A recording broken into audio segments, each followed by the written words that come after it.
Welcome back to Unlock You with Dr. Shannon Crawford, and we are in our series of motherhood. Everything from wanting to be pregnant, being pregnant, and then that first year of life and your body going through a million things. A million things. We know that you are likely sleep deprived right now as you're watching this.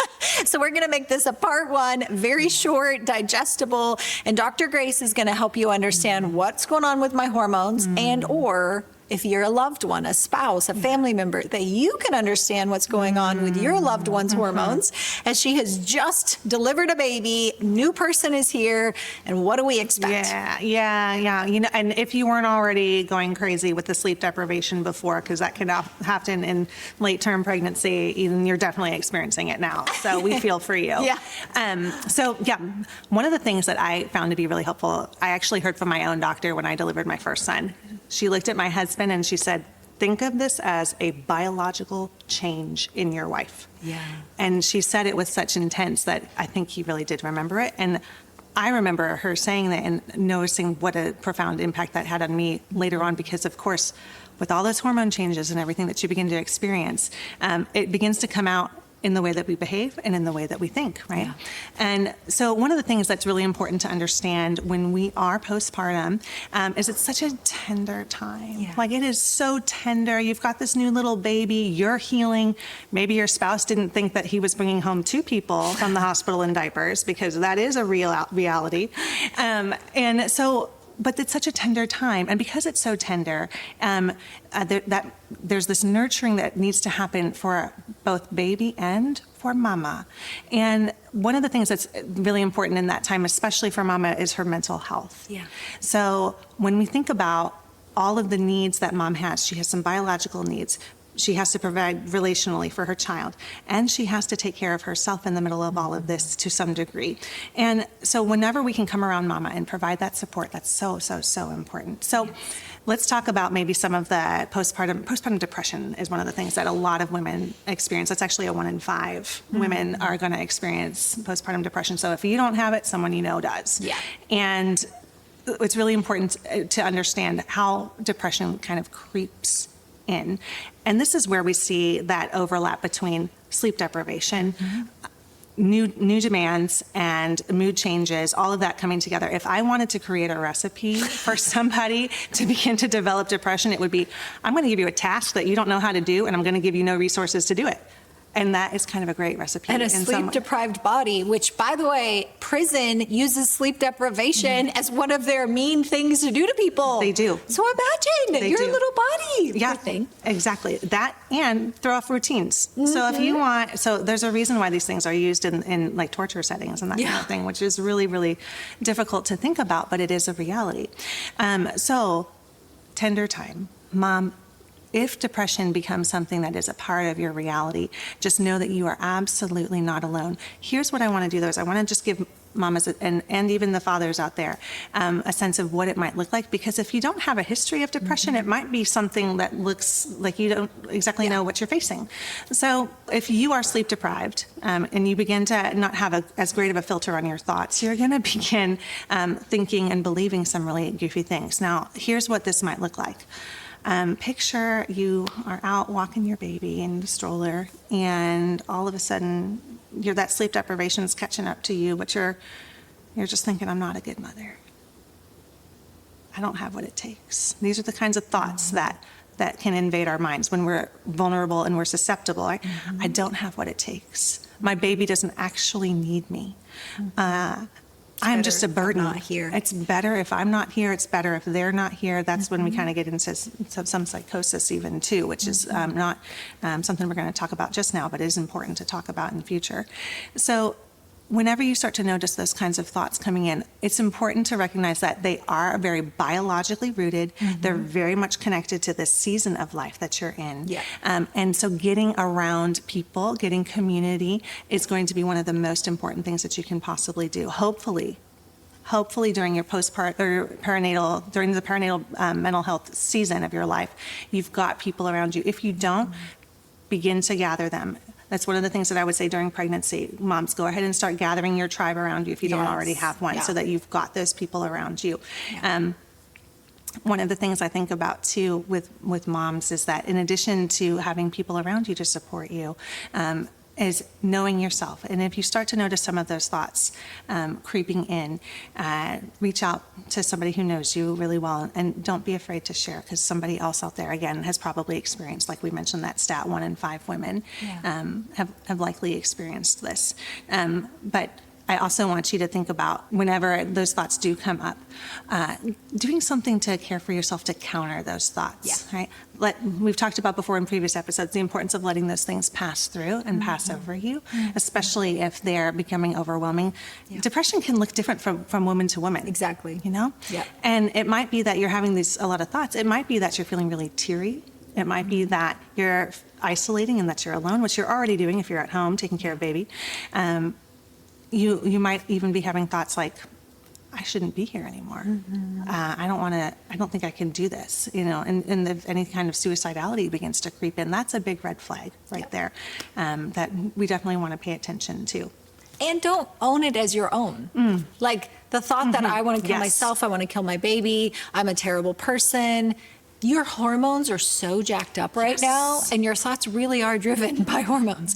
And again, not every thought you have is your own. So a thought can come in intrusively and like a dictator now setting a fire on the inside, and you feel like a terrible person. It doesn't mean it's your thought. It means you need to have a conversation with Dr. Grace Spencer, our clinical psychologist at Crawford Clinics, so that you can start working on, oh my gosh, I'm sleep deprived, I'm tired, I'm overwhelmed, I'm under-resourced, I don't have enough protein, my progesterone and estrogen and testosterone are just whacked right now.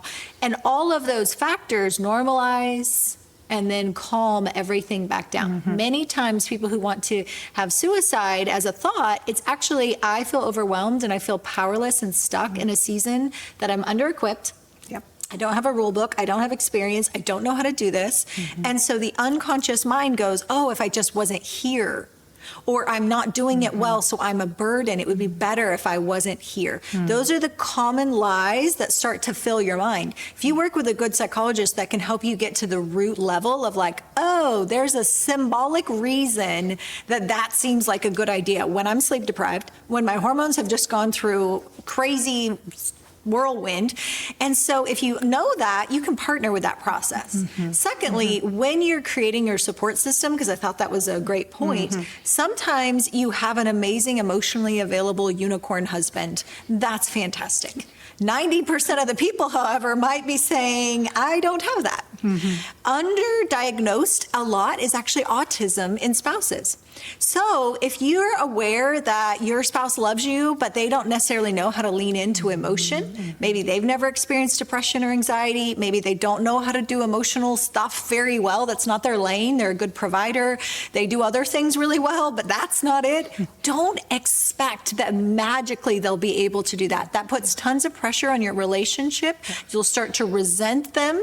They'll feel like they're failing you. And so this huge divide is created in a lot of marriages because there's a skill set that somebody may be lacking. So be intentional to build it elsewhere. Not an emotional affair. That's not what I mean. I mean putting your tribe around you, of putting good people in your life who are emotionally available, who can ask, how's your heart?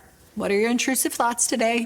Where are you believing lies? You know, like what's truth? Let's get back to reality.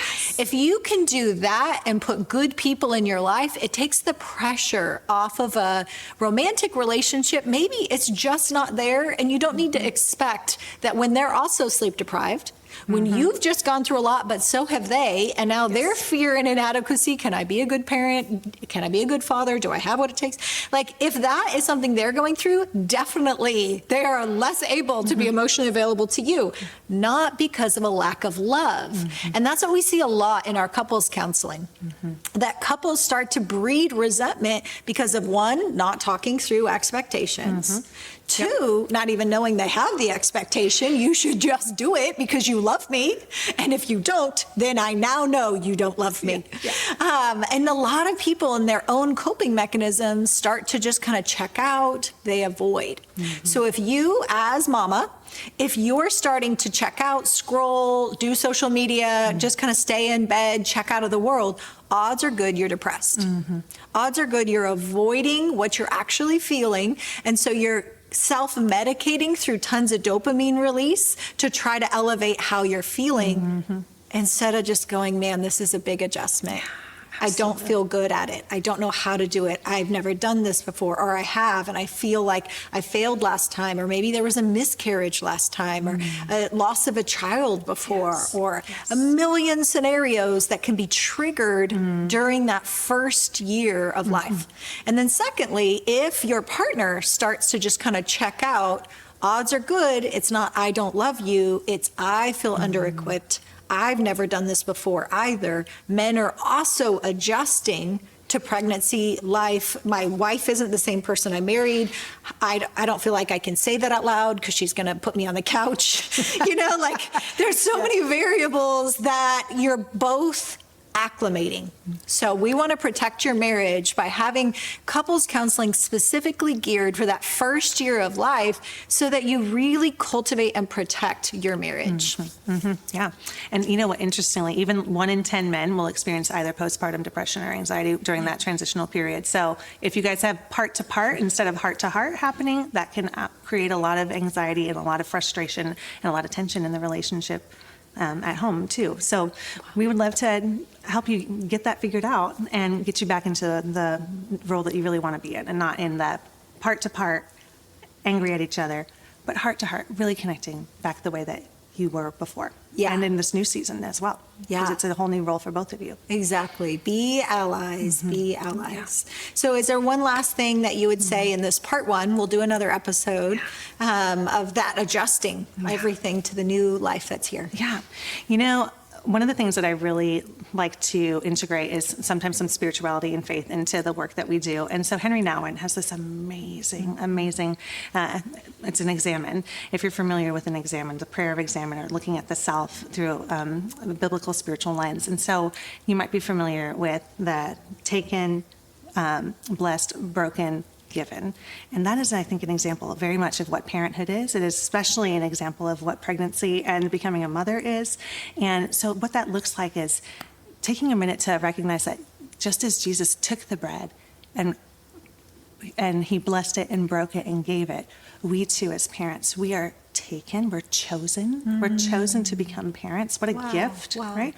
We are blessed, right? Not everybody who wants to become a parent gets to be a parent. So there's blessing all around us in these roles, not just in the holding of our child, but in the community that it creates. There's a lot of ways that we can get creative with understanding and seeing the blessing that we have in our lives.